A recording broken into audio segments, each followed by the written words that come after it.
ভারত ও বাংলাদেশের সম্পর্কের ক্ষেত্রে অনেকেই সম্প্রতি চীন এবং রাশিয়ার সংযুক্তি এবং প্রসঙ্গকে খুব গুরুত্বপূর্ণ মনে করছে।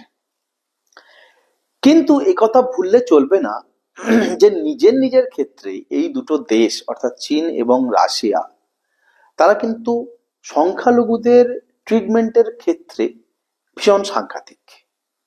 দুটো দেশই বিশেষ করে মুসলমান কমিউনিটির পরিপ্রেক্ষিতে তারা নির্মম নিষ্ঠুরভাবে নিপীড়ন করেছে এবং সংহার করেছে।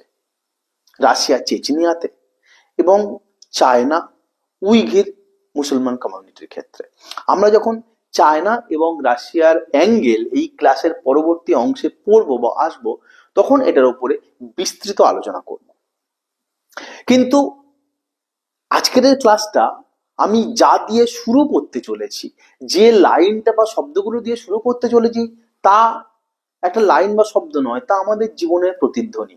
তা এই বলে যে গঙ্গা আমার মা, পদ্মা আমার মা, আমার দুই চোখে দুই জলের ধারা, মেঘনা যমুনা। এই গানগুলো যেন আমাদের জীবনের সঙ্গে সম্পৃক্ত অতিপৃক্ত কিছু বোধ, কিছু সংজ্ঞা বা ভারত এবং বাংলাদেশের সম্পর্কের ক্ষেত্রে আমি যদি ধরে নিই যে 1971 সালে বাংলাদেশ জন্মালো বা স্বাধীনতা পেল, তাহলে 50টা বছর তার পেরিয়েছে।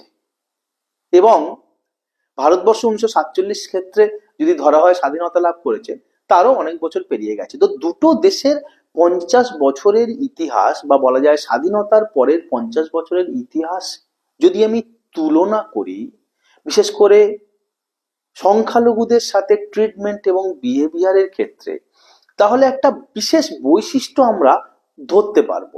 সেটা এইটা যে ভারতবর্ষের ক্ষেত্রে প্রায় প্রত্যেকটা ক্ষেত্রে, প্রত্যেকটা পাতায়, সে শিল্প হতে পারে, সাহিত্য, সঙ্গীত, বাদ্য, নৃত্যগীত, তা হতে পারে আমাদের কোনো প্রাইম পোস্ট, কোনো মিনিস্টার, কোনো প্রেসিডেন্ট, কোনো রাজনৈতিক ব্যক্তিত্ব, কোনো খেলাধুলো জগৎ, কোনো বিজ্ঞানী, প্রত্যেকটা ক্ষেত্রে কিন্তু ভারতের মতন দেশে সংখ্যালঘুরা তাদের উপস্থিতি, তাদের প্রতিষ্ঠা, তাদের যশ এবং তাদের নেতৃত্ব রীতিমতন চোখে পড়বে। এমনকি ভারতবর্ষের যে কোনো একটা প্রান্তের যে কোনো একটা প্রেজেন্ট অ্যাডমিনিস্ট্রেশনে BDO, SDO, IPS, IAS, IRS কোনো লিস্ট যদি ধরা যায়, তাতে ভুরি ভুরি নাম চলে আসবে যা সংখ্যালঘুর মধ্যে থেকেই নেওয়া হয়েছে বা তাদের যোগদানের উপস্থিতির কথা জানান দেবে। কিন্তু সেই একই তুলনা যদি আমি বাংলাদেশের ক্ষেত্রে করতে চাই, তাহলে বাংলাদেশের বোধহয় এমন কোনো সেগমেন্ট বা কোনো ফিল্ডই নেই যেখানটায় কোনো প্রমিনেন্ট সংখ্যালঘুর নাম উঠে আসে। একটা দুটো বিরল উপস্থিতি বা বিরল ব্যতিক্রম বাদ দিয়ে বাংলাদেশে কিন্তু কোনো সংখ্যালঘুর উপস্থিতি এবং তার নেতৃত্ব বা তার যশ আমরা কিন্তু পাই না। এখন আলোচনার শুরুতেই এরকম একটা সেন্সিটিভ বিষয় নিয়ে আমি স্টার্ট করলাম কেন? তার দুটো কারণ আছে। তার কারণ সংখ্যালঘু ট্রিটমেন্টের মধ্যে দিয়ে একটা দেশের অ্যাডমিনিস্ট্রেশন, একটা দেশের ব্যবহার এবং মানসিকতার আমরা আঁচ পাই।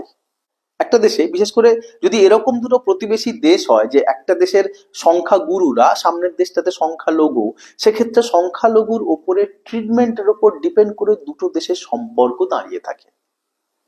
সেই ট্রিটমেন্টের ওপর দিয়ে বোঝা যায় যে সরকারের বা রাষ্ট্রের কি ব্যবহারিক পরিবর্তন, কি চেতনার পরিবর্তন ঘটছে।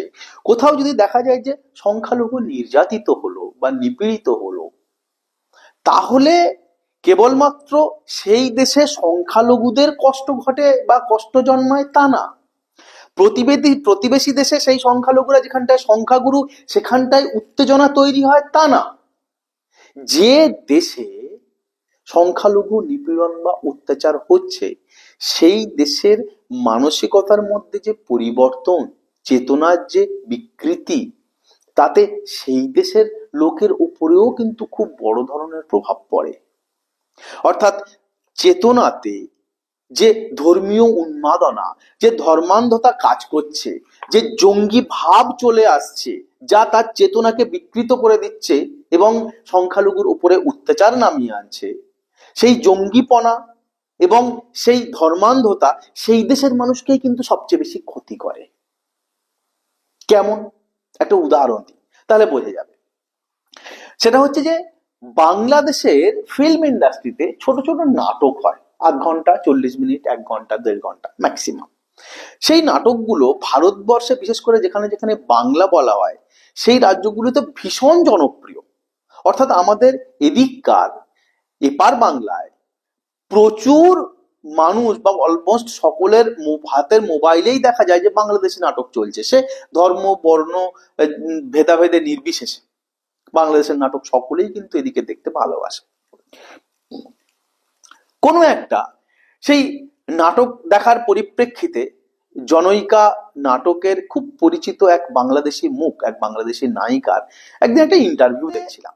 ইন্টারভিউতে সেই জনপ্রিয় নায়িকা, তাকে প্রশ্ন করা হয়েছিল যে আপনাকে এত সুন্দর দেখতে এবং আপনার এত সুন্দর স্বভাব, সেই জন্যে সমস্ত নাগরিকই আপনার উপরে বলা যায় আপনি জাতির ক্রাশ, কিন্তু আপনাকে দেখে বোঝা যায় না যে আপনি একজন বিবাহিতা বা আপনার বিয়ে হয়ে গেছে, বা আপনার শরীরে এমন কোনো চিহ্নও নেই যা থেকে আন্দাজ করা যাবে যে আপনার বিয়ে হয়ে গেছে। তো এরকম কোনো একটা প্রশ্নের পরিপ্রেক্ষিতে সেই নায়িকা এরকম উত্তর দিলেন যে তিনি একজনের সাথে বিয়ে করেছেন এবং তিনি এই বিষয়গুলো জানেন, কিন্তু তিনি মনে করেন যে তিনি কার সাথে বিয়ে করবেন, কেমন থাকবেন, কি পোশাক পরবেন, তার পোশাকের মধ্যে দিয়ে কি বোঝা যাবে কি বোঝা যাবে না, এগুলো কিন্তু খুব বেশি যায় আসে না। এগুলো তিনি নির্ধারণ করবেন, এগুলো সিদ্ধান্ত তিনি নেবেন। তিনি কি করবেন, তার জীবনের সিদ্ধান্তগুলো তার হাতে। অ্যাপারেন্টলি খুব সুন্দর, খুব স্বাভাবিক এবং খুব সহজাত। কিন্তু মনে রাখতে হবে যে এই যে সামগ্রিক একটা স্বাভাবিকতা, এই স্বাভাবিকতা কিন্তু সহজ নয়। এই যে অধিকার, এই যে মানব অধিকার, এই যে নারীর অধিকার, এটাও কিন্তু বলা যায় খুব সহজে নষ্ট হয়ে যাবে যদি কোনো দেশে বা সেই দেশটাতে ধর্মান্ধতা কাজ করে বা জঙ্গিপনা শুরু হয়ে যায়। বলা যায় সবচেয়ে প্রথমেই যে জিনিসটা খণ্ডিত, লঙ্ঘিত এবং হরিত হবে সেটা হচ্ছে যে মানবাধিকার এবং নারীর অধিকার। তো যে দেশে জঙ্গিপনা তৈরি হলো, যে দেশে ধর্মান্ধ ভাব নিয়ে তাদের সংখ্যালঘুদের অত্যাচার করলো, তাতে সংখ্যালঘুদের কি গেল, প্রতিবেশী দেশের কি উত্তেজনা হলো, সেগুলো তো হলো, সেগুলো তো আছে। কিন্তু দূরের বিষয় যেটা, বা যেটা পরবর্তীকালের বিষয়, যেটা সবচেয়ে ভয়ের বিষয়, সেটা হচ্ছে সেই দেশেই যে উন্মুক্ত চেতনা, যে মানবতার প্রতি স্বাভাবিক সহজাত যে সাধারণ ভাব, যে খোলামেলা আচরণ, যে মুক্তির আস্বাদ, যে স্বাধীনতা, সেগুলো কিন্তু নষ্ট হয়ে যাবে। এবং সেগুলো সবচেয়ে নষ্ট হবে আগে মহিলাদের বা নারীদের, এবং হয়তো নারীরাই সেই সবচেয়ে আগে নষ্টের মধ্যে বা নষ্টের কবলে বা শিকারে পড়বে।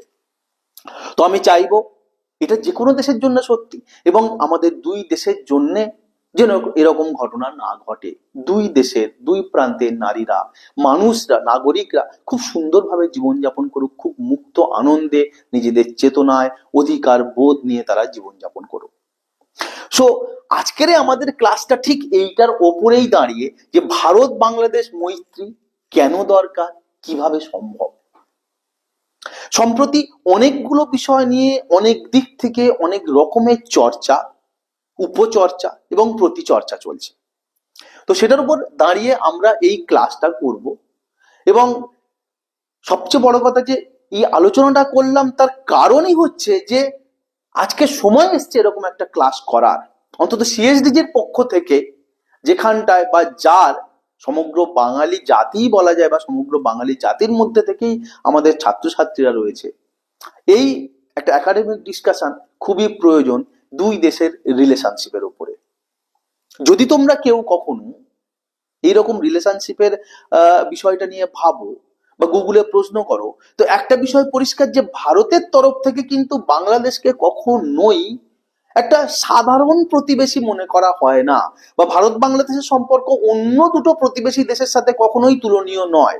গুগলে তোমরা ইন্ডিয়ার বাংলাদেশ রিলেশনশিপ সার্চ করে দেখবে যে নিচে যে আলাদা একদম শেষে সমস্ত ডিসকাশনের পরে যে রেফারেন্স থাকে, সেই রেফারেন্সে অন্তত ইন্ডিয়ার তরফ থেকে প্লেথোরা অফ রাইটিংস আর দেয়ার, যেখানটায় প্রচুর ভারতীয় লেখক প্রবন্ধ হোক, নিবন্ধ হোক, কোনো নভেল হোক, সেখানে লিখেছে এই বিষয়, এই বিশেষ জিনিসটার উপরে বিশেষ গুরুত্ব দিয়ে যে বাংলাদেশ তার একটা স্পেশাল বন্ধু। সো আমরা আজকে কি বলা যায় এক্সপ্লোর করব আমাদের রিলেশনশিপ গুলো, এবং আমরা এক্সপ্লোর করব যে এই রিলেশনশিপটা কি করে বন্ধুত্বের পর্যায়ে আনা যায়, এবং রিলেশনশিপটাকে বন্ধুত্বের পর্যায়ে আনবার প্রয়োজনীয়তা কেন আছে। ওকে, সো চলো ভেতরে ঢুকি। বিষয়টা হলো যে হাফ গ্লাস ভরা জল মানে হাফ গ্লাস খালি জল। তো ভারত বাংলাদেশের বন্ধুত্ব বা মৈত্রী কেন দরকার, এই জিনিসটার উত্তর আমরা যদি এইরকম ভাবে খুঁজি যে ভারত আর বাংলাদেশের শত্রুতা হলে কার কি ক্ষতি হবে, তাহলে অটোমেটিক্যালি উত্তর চলে আসবে যে বন্ধুত্বের কি প্রয়োজন। যে কোনো ক্ষেত্রে তুমি যদি উল্টো দিক দিয়ে হিসেব করো তাহলে আরো সহজভাবে তুমি উত্তরটা পাবে। সো আমরা ভারত বাংলাদেশের সম্পর্ক, তার উন্নতি আর তার প্রয়োজনীয়তা বোঝবার জন্য আমরা আগে বুঝবো যে ভারত বাংলাদেশের মধ্যে যদি বৈরিতা তৈরি হয় তাহলে ক্ষতির পরিমাণ কার কেমন, বা দুজনের কি কি ক্ষতি হবে। এখন এইটা বোঝবার জন্য সবচেয়ে আগে আমাদের বুঝতে হবে যে ভারত বাংলাদেশের মধ্যে অলরেডি কোথায় কোথায় রিলেশনশিপ রয়েছে যেগুলো ক্ষতি হতে পারে, যেগুলোর সম্পর্কের অবনতি হতে পারে। এটা আমরা একবার দেখে নিই এক ঝলক, এবং তারপরেই আমরা ডিসকাস করবো যে ক্ষতি হলে কেমন ক্ষতি হবে, যদি শত্রুতা হয় তাহলে কি ক্ষতি হবে, তো অটোমেটিক বুঝতে পারবো যে বন্ধুত্বের কি প্রয়োজন। ওকে, সো সবচেয়ে আগে সবচেয়ে বেশি ইম্পর্টেন্ট যে বিষয় সেটা হচ্ছে ভারত এবং বাংলাদেশের মধ্যে হিউজ বর্ডার, 4096 কিলোমিটার দুটো দেশের একটা লম্বা বর্ডার, যেখানটায় ভারতের 5টা রাজ্য এবং বোধহয় বাংলাদেশেরও 5-6টা রাজ্য এই সীমান্তটা তৈরি করে বা বর্ডারটা তৈরি করে, যেটার পারিভাষিক নাম র্যাডক্লিফ লাইন। তাই তো? তোমরা কমেন্ট সেকশনে জানিও র্যাডক্লিফ লাইন কি, কেন। ওকে, এবং যেখানটায় পশ্চিমবঙ্গের কথা যদি আলাদা করে বলি, অর্থাৎ দুটো বাংলা ভাষাভাষী প্রভিন্স বা পশ্চিমবঙ্গ এবং বাংলাদেশ তার কথা বলি, তো সেখানটায় আমরা পাই যে 2217 কিলোমিটার। নাম্বারটা এদিক ওদিক হতে পারে, তোমরা গুগলে মিলিয়ে নিও, এটা ইম্পর্টেন্ট না। ইম্পর্টেন্টটা আমাদের এটা বোঝা যে একটা দেশের সাথে যদি এতটা লম্বা বর্ডার থাকে, তো সেই দেশের সাথে বা সেই দুটো দেশের মধ্যে সম্পর্কের চরিত্র অন্য দেশের অন্যরকম প্রতিবেশীদের সাথে সম্পর্কের চরিত্রের চেয়ে আলাদা হয়ে যায়। এত দীর্ঘ লম্বা বর্ডার। এবং আমরা আসব ব্লাড অ্যান্ড কালচারের ক্ষেত্রে। এই লম্বা বর্ডারটা অলওয়েজ একটা পলিটিক্যাল বর্ডার, সবসময় একটা উপর থেকে তৈরি করে দেয়া বা রাষ্ট্রের চাপিয়ে দেয়া একটা কল্পিত লাইন। কিন্তু মানুষের তো কোনো ভেদ ছিল না, বা মানুষের কোনো ভেদাভেদ হয় না সেরকম ভাবে। সো এরকম প্রচুর জায়গা আছে ত্রিপুরাতে, আসামে, পশ্চিমবঙ্গে, যেখানটায় বাংলাদেশের লোকেদের সাথে রক্তের সম্পর্ক আছে। কিছু মানুষ সে যে ধর্মেরই হোক না কেন, তারা ওপার বাংলায় রয়েছে, এপার বাংলায় রয়েছে, তাদের মধ্যে আত্মীয়তা আছে, তাদের মধ্যে ব্লাড রিলেশনশিপ রয়েছে। সম্পর্ক হয় আমাদের কালচারের মধ্যে দিয়ে, আমাদের কালচার ভীষণ রকম ভাবে রিলেটেড এবং অ্যালাইক। আমি আগের ক্লাসের ভিডিও তোমরা যদি দেখে থাকো তো এটা দেখবে যে বাঙালি জাতি হিসেবে কত উন্নত বা অন্যান্য জাতির তুলনায় কতটা এগিয়ে। সেক্ষেত্রে চিন্তা, অনুভূতি, মানসিকতা সমস্ত ক্ষেত্রেই মনন, বুদ্ধির বিকাশ, স্বাধীনতার অনুভূতি সবগুলোতেই কত এক। আমাদের গান, যে গানটা আমি শুরুতেই গেয়ে বা উচ্চারণ করে ধন্য হলাম। আমাদের গান, আমাদের কবিতা, আমাদের কবি, আমাদের সাহিত্যিক সমানভাবে পূজনীয় হয়। আমাদের শিল্প, আমাদের কলা, আমাদের বইমেলা, আমাদের খেলা, আমাদের দুটো দেশের ফিল্ম ইন্ডাস্ট্রির মধ্যে আদান প্রদান কি নিবিড়। সেক্ষেত্রে সেক্ষেত্রে ভারত এবং বাংলাদেশ, বিশেষ করে ভারতে যদি পূর্ব দিকের বাংলাদেশ সংলগ্ন রাজ্যগুলোর কথা ধরা হয়ে থাকে, তাহলে তাদের মধ্যে আত্মার টান রয়েছে, আত্মার সম্পর্ক সেখানটায়। তো সম্পর্কটা একেবারেই খুব এক কথার সম্পর্ক নয়। আমি চলে আসি ইউটিলিটি সার্ভিসের ক্ষেত্রে। যেহেতু নরম পলিজাতীয় উর্বর জলাভূমি বাংলাদেশের ভূপ্রকৃতি বা ভৌগোলিক একটা বৈশিষ্ট্য, সেহেতু শুকনো জমির আনাজ সেরকম হয় না। সেই জন্য আলু, পেঁয়াজ বা বিশেষ করে পেঁয়াজ, আলু এরকম কিছু জিনিসের উপরে বাংলাদেশ ভারতবর্ষের উপর নির্ভর করে। ঠিক যেমন ভারতবর্ষ বাংলাদেশের উপরে মাছের জন্য নির্ভর করে থাকে। যদিও ভারতবর্ষে অনেক জায়গাতেই খুব ভালো ডেভেলপ টেক্সটাইল ইন্ডাস্ট্রি আছে, স্টিল বাংলাদেশের বস্ত্র বয়নের বিশেষ ডিমান্ড রয়েছে ভারতবর্ষে। এছাড়াও আমাদের পরস্পরের মধ্যে ব্যবসা, লোকাল কমিউনিটির ব্যবসা, গার্মেন্টস ব্যবসা, এদেশ থেকে ওই দেশে বেড়াতে যাওয়া, ওই দেশ থেকে এই দেশে এক্সকারশনে আসা, চিকিৎসার জন্য আসা, ছোট ছোট হোটেল, এইগুলো ক্রমাগত এবং নিবিড় ভাবে আমাদের সাথে যুক্ত, যা অস্বীকার করা যায় না, যা আমাদের পারস্পরিক বা বাইলেটারাল রিলেশনশিপের এক একটা ইউনিট বা উপাদান। আমরা চলে আসি ইকোনমিক রিলেশনশিপের ক্ষেত্রে।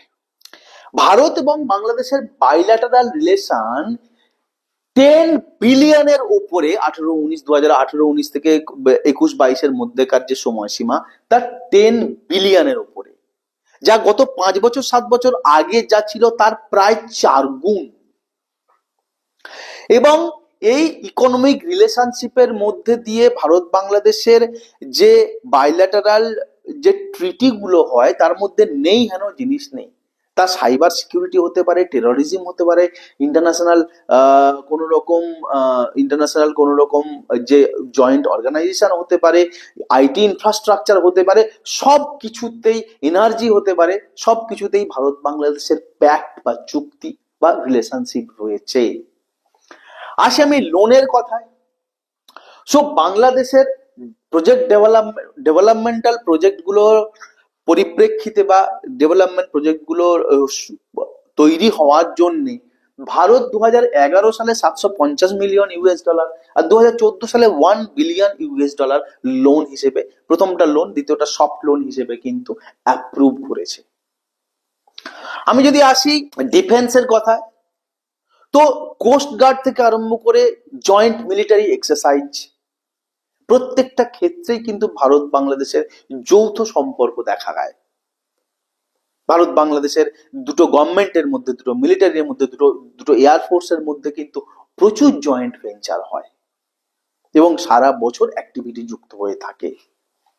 আমি চলে আসি এনার্জি সেক্টরের কথায়। তো ঠিক সেই একই রকম ভাবে এনার্জি করিডোরের ডিসকাশন হয় ভারত বাংলাদেশ, নেপাল, ভুটানকে নিয়ে। সেখানটায় স্পেশাল এনার্জি ভারত বাংলাদেশের উপর নির্ভরশীল করে, বা ভারত বাংলাদেশের মধ্যে দিয়ে মায়ানমারে পাইপলাইন নিয়ে যায়, বা ভারত কালাদান প্রজেক্ট তৈরি করে বাংলাদেশের মধ্যে দিয়ে। এগুলো খুব ন্যাচারালি বিল্ড আপ হওয়া প্রজেক্ট এবং কনসেপ্ট, যা রিলেশনশিপের এক একটা ইউনিট এবং পার্ট। আমি চলে আসি স্কলারশিপের ক্ষেত্রে। তো ভারতবর্ষ প্রতি বছর 200টা করে আইসিসিআর স্কলারশিপ প্রোভাইড করে বাংলাদেশি স্টুডেন্টদেরকে। কোভিড-19 প্যান্ডেমিকের সময় বাংলাদেশ ভারতকে এবং ভারত বাংলাদেশকে, দুই দেশকে প্রভূত সাহায্য করেছে। ভারত কোভিশিল্ড পাঠিয়েছে, বাংলাদেশ রেমডেসিভির পাঠিয়েছে, এবং দুটো দেশের এছাড়া ইনজেকশন, মেডিকেল কিট দারুণ ভাবে পরস্পরকে সাহায্য করেছিল ওই সময়টা। And along with international relationship বা যদি অর্গানাইজেশনের কথা ভেবে থাকি তাহলে বিমস্টেক, IORA এবং কমনওয়েলথের মতন প্রমিনেন্ট সংগঠনের মধ্যে কিন্তু দুটো কান্ট্রি সমানভাবে পার্টিসিপেট করে আছে। সুতরাং রিলেশনশিপটা কিন্তু আমাদের অনেক লম্বা, রিলেশনশিপটা কিন্তু আমাদের মাল্টি ডাইমেনশনাল, এবং সেখানটায় সব রিলেশন যে ভালো তেমনও না, কিছু কিছু কিন্তু বলা যায় ডিবেটেড বা কিছু কিন্তু ক্রিটিসাইজড রিলেশনশিপ আছে। যেমন ফারাক্কা জল নিয়ে সমস্যা আছে, বর্ডার ইনফিল্ট্রেশন নিয়ে লোকজন অবৈধভাবে এদিক ওদিক পারাপার করে, টেরোরিজমের উপরে দুটো গভর্নমেন্টের যে ব্যাকআপ বা দুটো গভর্নমেন্ট তার সেটাকে কেমন ভাবে ডিল করছে তা নিয়ে কিছু সহমতের অভাব রয়েছে, এগুলো আছে। বাট আদারওয়াইজ কিন্তু দুটো দেশের মধ্যে সম্পর্ক দীর্ঘ দিনের কেবল নয়, দীর্ঘ বন্ধুত্বের। এখন এই সম্পর্কের পরিপ্রেক্ষিতে আমরা ডিসকাস করব যে যদি এই দুটোর মধ্যে এনমিটি তৈরি হয় তাহলে কি প্রভাব হবে দুটো দেশের, তাহলে কি এফেক্ট হবে দুটো দেশের, সেটা আমরা আলোচনা করলেই আমরা আমাদের আজকের টপিকের আসল উদ্দেশ্যে পৌঁছে যাব যে ভারত বাংলাদেশের মৈত্রী বা বন্ধুত্বের কেন দরকার এবং সেটা কিভাবে হবে। ওকে, তাহলে আমরা কি পড়ব? ভারত বাংলাদেশের মধ্যে প্রবলেম লিস্ট, শত্রুতার জায়গাগুলি কোথায় এবং শত্রুতা হলে কার ক্ষতির পরিমাণ কেমন। এক নম্বর হচ্ছে, দেখো এটা ডিক্লেয়ার্ড, ভারত ডিক্লেয়ার করে থাকে যে পাকিস্তান এবং চায়না ভারতের শত্রু, অফিসিয়ালি ডিক্লেয়ার করে থাকে। তো ভারত অলরেডি ওয়েস্ট এবং ইস্ট দুদিকেই শত্রু নিয়ে বাস করছে। শত্রুতার যদি একটা নতুন এরিয়া খুলে যায় সাউথ ইস্টে, অর্থাৎ ভারত যদি তিনটে সাইডেই শত্রু নিয়ে দিন পার করতে থাকে, সেটা কিন্তু ভারতের জন্য একটা চ্যালেঞ্জ। যদিও ভারতবর্ষ একটা মিলিটারি পাওয়ার হিসেবে খুবই এগিয়ে বা প্রথম কয়েকটা হাতে গোনা দেশের মধ্যেই ভারত আসে, ভারত হয়তো সমস্ত চ্যালেঞ্জকে মোকাবিলা করতে সক্ষম, স্টিল তিন তরফের শত্রু তাকে সর্বদা ডিস্টার্ব করবেই এবং সে তার নিজস্ব ডেভেলপমেন্টের কাজগুলো করতে বাধাপ্রাপ্ত হবে বা হতে পারে, সম্ভাবনা রয়েছে। একই জিনিস যদি আমি বাংলাদেশের ক্ষেত্রে ধরি তাহলে বাংলাদেশের প্র্যাকটিক্যালি তিন দিকই ভারত, পুরোটাই বাংলাদেশের তিন দিক থেকে ঘিরে রয়েছে। আর যে একটা দিক বাঁচে সেটাই যদি বাংলাদেশ ভারতকে শত্রু মনে করে এবং বাংলাদেশ ভারতকে যে যে কারণে শত্রু বলে মনে করা শুরু করছে সেই কারণগুলোকে লিস্ট করা হয়, তাহলে সেটা চতুর্থ যে দিকটা খোলা রয়েছে সেটা মায়ানমার, সেটা সেই দেশটার জন্য আরো বেশি ভাবে অ্যাপ্লিকেবল হবে। অর্থাৎ সেই কারণগুলো মায়ানমারের সাথে অনেক বেশি পরিমাণে খাটে। অর্থাৎ বাংলাদেশের চারদিকেই শত্রু, ভারতের সহনশীলতা অনেক বেশি, ভারতের ধর্মনিরপেক্ষতা বোধ অনেক বেশি এবং সেটা তার কনস্টিটিউশনের মধ্যে উল্লেখ করা রয়েছে, লিপিবদ্ধ রয়েছে। এরকম কিন্তু কোনো বিষয় মায়ানমারের সাথে নেই। অর্থাৎ মায়ানমারের সাম্প্রতিক যে অতীত তা কিন্তু খুব দুঃসহ, বাংলাদেশের সাথে সেটা খুবই খারাপ একটা ব্লাডি সম্পর্ক। তো সেক্ষেত্রে বাংলাদেশের শত্রু চারদিকে, বাংলাদেশ সেটাকে কোপ আপ কিভাবে করবে, এটা একটা খুব বড় ক্ষতি, সমস্যা এবং দুর্ভাবনার জায়গা। চলে আসি পয়েন্ট নাম্বার 2, মায়ানমারের অ্যাঙ্গেল যখন আলোচনা হচ্ছে, তো মায়ানমারের কথা যখন আলোচনা হচ্ছে তো চলে আসি মায়ানমারের অ্যাঙ্গেলে। এখন ব্যাপারটা হচ্ছে যে একটা দেশ হিসেবে তুমি যখন সামনের দেশটার সাথে আলোচনা করবে, পর্যালোচনা করবে, তো সামনের দেশটার একটা পর্যালোচনা করবার, আলোচনা করবার মতন একটা লোক থাকা দরকার, একটা দল থাকা দরকার, যেটা জনপ্রিয় দল বা পলিটিক্যাল পার্টি বা গভর্নমেন্ট, সোজা কথা। এখন to some extent in some points Bangladesh ভারতের সাথে ডিসকাস করতে পারে, তার কারণ ভারতে একটা সঠিক এবং নির্দিষ্ট গভর্নমেন্ট রয়েছে, একটা স্টেবল গভর্নমেন্ট রয়েছে। বাট বাংলাদেশের পরিপ্রেক্ষিতে যদি মায়ানমারের কথা ধরা হয়, তাহলে মায়ানমারে কোনো গভর্নমেন্টই নেই।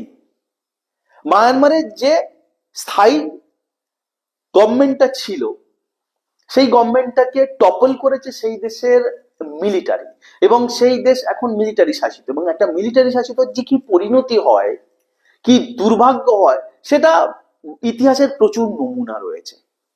অর্থাৎ সেখানটায় ডিসকাস করতে যাওয়ার মতন কোনো জায়গায় নেই যে তার সাথে আমি দুটো ডিসকাস করব, ডিসকাসের মাধ্যমে কোনো রকম সমস্যা আমরা মিটিয়ে ফেলবো, কোনো সুযোগই নেই। এবং সেই জন্যে মায়ানমার ইটসেলফ একটা অরাজকতা এবং নৈরাজ্যের মধ্যে দিয়ে যাচ্ছে। এবং আমরা যে সম্প্রতি রোহিঙ্গাদের দুর্দশার ইতিহাসটা হাতে গরম একটা কষ্টের বা যন্ত্রণার অভিজ্ঞতার মধ্যে দিয়ে আমাদের পেরোতে হলো, সেটাও কিন্তু তাই। সেখানে মায়ানমারের গভর্নমেন্ট নেই, সেখানে মায়ানমারের মিলিটারি রয়েছে। এবং বর্তমানে আরো বেশি দুশ্চিন্তার কারণ হয়ে দাঁড়িয়েছে আরাকান আর্মি। মিলিটারি শাসিত জায়গায় যেখানে পপুলার গভর্নমেন্ট নেই, সেখানে প্রত্যেকটা প্রভিন্স থেকেই তৈরি হয়ে এক একটা সেনা দল, এক একটা গোষ্ঠী তৈরি হয়ে যেতে পারে, এবং তারা মনে করতে পারে তারা সেই জায়গাটা শাসন করবে। স্বায়ত্ত শাসন, জাতীয় অঘোষিত শাসন। এখন তাদের কোন রকম নিয়ন্ত্রণ হয় না, তাদের কোন রকম ঠিক ঠিকানা থাকে না। অর্থাৎ তারা যা খুশি করতে পারে, তাদের এথিক্স থাকে না, তাদের থিঙ্কিং থাকে না, তাদের মূল্যবোধ থাকে না। তারা কেবল ধ্বংস এবং নষ্ট করবার জন্যই জন্মায়। এরকম একটা টিম কিন্তু আরাকান টিম। তারা সেই মায়ানমারের মিলিটারিদের কতটুকু কথা শোনে, বা গভর্নমেন্ট যদি কিছু হয়ে থাকে তার কতটুকু কথা শোনে, সেটাই প্রশ্ন ওঠে। তারা বাংলাদেশের মানুষদের সম্বন্ধে ভাববে কেন? অর্থাৎ বাংলাদেশের কিন্তু মায়ানমারের বিষয় অনেক বেশি গুরুত্ব এবং যত্ন নেওয়া দরকার ওই দিকের বর্ডারটার জন্য। এবং বাংলাদেশ এবং মায়ানমারের দুজনেরই দুর্ভাগ্য এই ক্ষেত্রেই যে মায়ানমারে কথা বলবার মতন, ডিসকাস করবার মতন কোনো গভর্নমেন্টই নেই, সেটা একটা মিলিটারি শাসিত রাষ্ট্র। চলে আসবো China Russia angle. China Russia angle নিয়ে সবচেয়ে আগে ভিডিও শুরু করার আগেই একটা কথা বলেছিলাম, আশা করি তোমাদের মনে আছে। এখন চায়না রাশিয়ার সবচেয়ে বড় সমস্যা হচ্ছে এটা যে অ্যাপারেন্টলি দুটো দেশই শক্তিশালী, অবশ্যই, এবং দুটো দেশের কাছে সাহায্য নিয়ে এই মুহূর্তে কোনো দেশ, বা ধরা যাক বাংলাদেশ মনে করতে পারে যে আমি ভারতকে বাইপাস করবো, ভারতের সাথে শত্রুতা করবার জন্যে। কিন্তু দুটো দেশের মূল সমস্যা হচ্ছে দুটো দেশে কিন্তু ভীষণ রকমের, বলা যায় একগুঁয়ে, এবং ভীষণ রকমের এলিমেন্ট অফ সেকুলারিজম দুটো দেশের একেবারেই নেই। তুমি যদি ভারতের সাথে তোমরা যদি তুলনা করো, তাহলে ভারতে যে ধর্মনিরপেক্ষতা, ভারতে সংখ্যালঘুদের যে উন্নতি এবং প্রভুত্ব, যে উদাহরণ আমি শুরুতে দিয়েছিলাম, সেদিক থেকে দেখতে গেলে চায়না এবং রাশিয়া দুটোই কিন্তু দুটো দেশের প্রধান ধর্ম দুরকম, এবং দুটো দেশই দারুণ রকম ভাবে তাদের ধর্মের প্রতি গোঁড়া। ভারতের মতন একেবারেই সহনশীল নয়, ভারতের মতন একেবারেই এমন একটা কন্ডিউসিভ এরিয়া বা ক্লাইমেট তৈরি করে না যেখানে সমস্ত কমিউনিটি, সমস্ত ধর্ম ইকুয়ালি বাড়তে পারে, গ্রো আপ হতে পারে। এবং দুটো দেশের সবচেয়ে বড় সমস্যা হচ্ছে দুটো দেশ তাদের যে মিডিয়া, যেটাকে ভীষণ রকম ভাবে কন্ট্রোল করে। ভারতে তো সামান্য একটা সুচ পড়ে গেলে সেখানে আওয়াজ করে, হই হই করে রব তুলে দেয় মিডিয়াগুলো, যে তাতে তাদের দেশের স্বার্থ লঙ্ঘিত হোক বা দেশের বিরুদ্ধে কথা বলতে হোক, কিছু যায় আসে না। কিন্তু ওই দুটো দেশে মিডিয়া এমন ভীষণ ভাবে কন্ট্রোলড বাই দ্য গভর্নমেন্ট যে ওই দুটো দেশে খুব বড় রকমের অত্যাচার বা জনসংহার বা জনজাতি নিধন বা জেনোসাইড হয়ে গেলেও বাইরে থেকে কিন্তু টু শব্দ পাওয়া যায় না। এবং মায়ানমার যদি বাংলাদেশের পক্ষে একটা হানিকর বা ক্ষতিকারক রাষ্ট্র হতে পারে, তাহলে মনে রাখবে যে মায়ানমার এবং চীন ধর্মগতভাবে কিন্তু একই পন্থার। সেক্ষেত্রে লাভ এরা আখেরে কেউ দেবে না, প্রত্যেকেই কিন্তু ভিতর থেকে অহিতকারী দেশ, সে ওপর থেকে যেমনই দেখতে লাগুক না কেন। তাছাড়া চায়নার ডেট ট্র্যাপ পলিসি, চায়নার যে অ্যাসার্টিভ অ্যাগ্রেশন, সেটা কিন্তু সারা পৃথিবী জানে, যার জ্বালায় আজকে ভিয়েতনাম, মালয়েশিয়া, ইন্দোনেশিয়া জ্বলে যাচ্ছে, এমনকি জাপানও। তার খপ্পরে না পড়া যে ভালো হবে। আশা করি বাংলাদেশের যারা বুদ্ধিজীবী বা দেশ চালাবেন তারা খুব সহজেই বুঝতে পারবেন। ওকে, আমরা আসবো বর্ডারিং স্টেটের ক্ষেত্রে। বর্ডারিং স্টেট গুলোতে, অর্থাৎ ভারতবর্ষ মানে তো আর শুধু ভারতের কোনো একটা প্রভিন্স না, একটা ভাষা না, একটা ভীষণ মাল্টিল্যাটারালিজম এবং একটা ডাইভার্সিটি কাজ করে। সেখানে নানা জাতি, নানা ধর্ম, নানা ভাষা রয়েছে। ভারতের কোনো একটা অংশের সাথে বাংলাদেশের শত্রুতা বা বাংলাদেশের শত্রুতা ভারতের কোনো একটা অংশে প্রভাব ফেললেও বাকি অংশে কিন্তু ক্ষতিই করবে। বিশেষ করে যদি আমরা প্রতিবেশী রাজ্যগুলোর কথা ভেবে থাকি, বা যেমন পশ্চিমবঙ্গ, আসাম এগুলোর কথা হয়েছে সেগুলোর কথা ভেবে থাকি, যেখানটায় মানুষের রক্তের আত্মার সম্পর্ক রয়েছে, যেখানে দৈনন্দিন ব্যবহারের কেনাকাটা সম্পর্ক রয়েছে, যাতায়াতের সম্পর্ক রয়েছে, ঘোরাঘুরির সম্পর্ক রয়েছে, সেখানে কিন্তু ব্যবসা ভীষণভাবে মার খাবে। সেখানে মানুষের আত্মায় দারুণ রকম ভাবে অভিঘাত পড়বে। সেটা কিন্তু খুব ক্ষতি করবে সেই অঞ্চলের মানুষদের জন্য, খুব খারাপ অভিজ্ঞতা এবং স্মৃতি তৈরি করবে সেখানকার দুই প্রান্তেরই মানুষগুলোর জন্য। নাও আসবো আমরা economic loss. Economic loss obviously এরকম একটা পরিস্থিতিতে দুটো দেশই পড়বে, কোনো মতেই এটাকে অস্বীকার করা যায় না। এখন ভারত বাংলাদেশকে যা বেচছে, বিক্রি করছে বা বাংলাদেশ থেকে যা কিনছে, সেটা অন্য কোনো দূরের দেশ থেকে কিনতে পারে, বেচতে পারে, বাংলাদেশের ক্ষেত্রেও তাই প্রযোজ্য। কিন্তু সবসময় মনে রাখবে যে কেনাকাটার ক্ষেত্রে, ব্যবসার ক্ষেত্রে একটা ট্রান্সপোর্টেশন বলে বিষয় থাকে, যেটা ভীষণ পরিমাণে কস্ট ইনভলভড। অর্থাৎ তুমি পাশের বাড়ি থেকে একটা জিনিস নিয়ে আসবে পাশের বাড়িতে দোকানে, আর তোমাকে 5 কিলোমিটার 10 কিলোমিটার দূর থেকে জিনিসটা নিয়ে আসবে, যাতে সবসময় দ্বিতীয়টাতে বেশি ক্ষতি থাকে। সো হয়তো আমরা ব্যবসার পরিপ্রেক্ষিতে পার্টনার পাল্টাতে পারি, কিন্তু দুটো দেশের যে লোকেশন, দুটো দেশের যা রিলেশন, যা ডিস্টেন্স, যা প্রক্সিমিটি, তাতে কখনোই ব্যবসায়িক পার্টনার চেঞ্জ করলে কোনো দেশের জন্য লাভ হবে না। তার উপরে বাংলাদেশের ক্ষেত্রে আরেকটা বড় সমস্যা আছে। যদি বাংলাদেশে কোনো স্টেবল এবং পপুলার গভর্নমেন্ট না হয়, অর্থাৎ বাংলাদেশ যদি এরকম অন্তর্বর্তী সরকার দিয়ে পরিচালিত হয়, বাংলাদেশ কেন, ভারতবর্ষ যে কোনো কান্ট্রির ক্ষেত্রে, সেখানে কিন্তু বড় যারা বাইরে থেকে ফরেন ইনভেস্ট করে থাকে, যারা বড় ট্রেড বা যারা বিশেষ এক একটা বলা যায় ট্রেড মার্ক যুক্ত ব্যবসায়ী, ওকে, তারা কিন্তু সেখান থেকে ব্যবসা গুটিয়ে পালাবে। এটা একটা খুব ভয়ের বিষয় ইকোনমিক পার্সপেক্টিভে। অর্থাৎ এরকম না হয় যে শত্রুতা করতে গিয়ে যে পলিটিক্যাল আনরেস্ট তৈরি হয়ে গেল, তা যার ফলে বড় বড় ব্যবসা বা আন্তর্জাতিক ব্যবসায়ী সংস্থাগুলো দেশ ছেড়ে পালালো এবং দেশে বাইরের পুঁজি বিনিয়োগ বন্ধ হয়ে গেল, তাতে আখেরে ইকোনমিক ক্রাইসিস তৈরি হবে সেই দেশের ক্ষেত্রে। এটা মনে রাখা প্রয়োজন। এবং আমরা শেষ দুটো খুব খুব আন্ডাররেটেড কিন্তু খুব harmful, potentially harmful topic discuss করবো, সেটা হচ্ছে সেপারেট স্টেট এবং আমেরিকান অ্যাঙ্গেল। দুটো পরস্পরের সাথে যুক্ত। এইটুকু মনে রাখতে হবে যে দুটো প্রতিবেশী দেশ কেন, দুটো প্রতিবেশী ভাই, দুটো প্রতিবেশী বাড়ির মধ্যে গন্ডগোল হলে কিছু লোক বাইরে থেকে তার মজা নেয়, কিছু লোক বাইরে থেকে সেখান থেকে কিছু লাভ তুলে নেয়। তো এই দুটো দেশের গন্ডগোলের মধ্যে এই দুটো দেশের যদি জো ল্যান্ড তৈরি হয়ে যায়, জো লোকেরা, মিজো সম্প্রদায়ের লোকেরা কয়েকদিন আগে ইংল্যান্ডে বা আমেরিকায় গিয়ে তারা বলছে যে আমরা তো এখানে সকলেই খ্রিস্টান, সকলেই ইংরেজিতে কথা বলি, আমরা কেন একটা আলাদা দেশ তৈরি করবো না, বলে দুটো দেশের মাঝখানে একটা দেশ তৈরি হয়ে যায়, তাদের দুটো দেশেরই ক্ষতি, সর্বতভাবে ক্ষতি। এবং মনে রাখতে হবে যে আমেরিকার মতন কিছু দেশ আছে যারা সব সময় দেশ ভাঙার পক্ষে এবং দেশ ভাঙার ক্ষেত্রে কাজ করে যায়। এমন কোনো ইন্টারন্যাশনাল ক্রাইসিস নেই, বিশেষ করে দ্বিতীয় বিশ্বযুদ্ধের পর থেকে এমন কোনো ইন্টারন্যাশনাল ক্রাইসিস নেই, ভিয়েতনাম থেকে আফগানিস্তান, সিরিয়া থেকে ইউক্রেন, যেখানটা সিরিয়া থেকে ইসরায়েল, যেখানে আমেরিকার ইনভলভমেন্ট নেই। ভীষণ রকমের ক্ষতিকর এবং দারুণ রকমের প্রভাব বিস্তার করা একটা দেশ হচ্ছে আমেরিকা, যার প্রভাব যা আমাদের দুটো দেশের মধ্যে কিন্তু ক্ষতি তৈরি করতে পারে। দুটো দেশ যদি নিজেদের মধ্যে শত্রুতা বজায় রাখে এবং চালিয়ে যায়, তাতে ওই বড় বড় দেশগুলো কিন্তু এই দুটো দেশের উপর থেকেই ঘাড় ভেঙে গুড় খেয়ে চলে যাবে। এটা আমাদের মনে রাখতে হবে। সো আমরা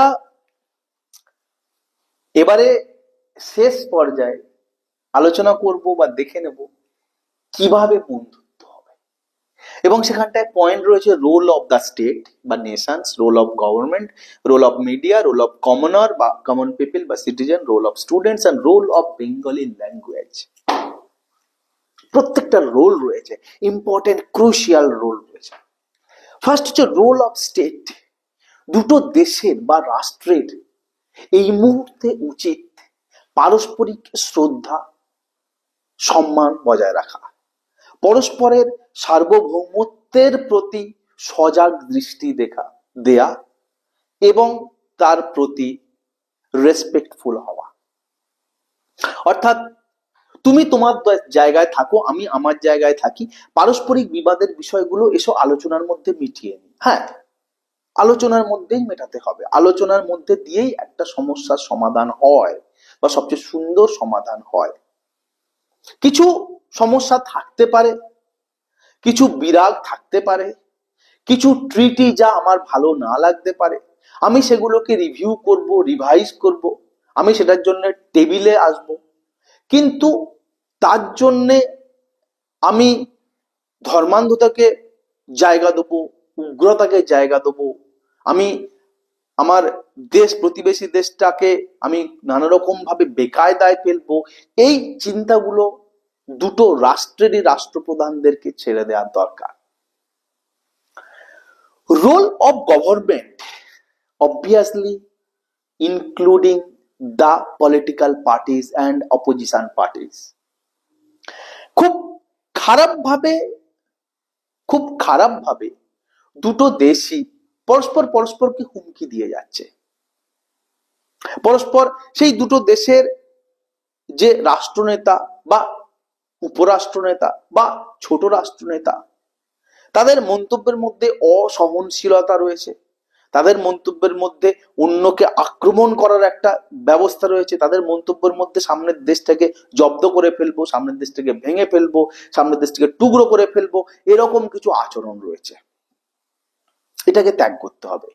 দুটো রাষ্ট্রকেই, রাষ্ট্র নেতাদেরকে, গভর্নমেন্টকে বুঝতে হবে যে দুটো দেশই প্রতিবেশী দেশ, দুটো দেশ সহজভাবে বন্ধু সুলভ দেশ, দুটো দেশেরই মাইনরিটিকে বা মাইনরিটি ইন্টারেস্টকে প্রোটেক্ট করতে হবে।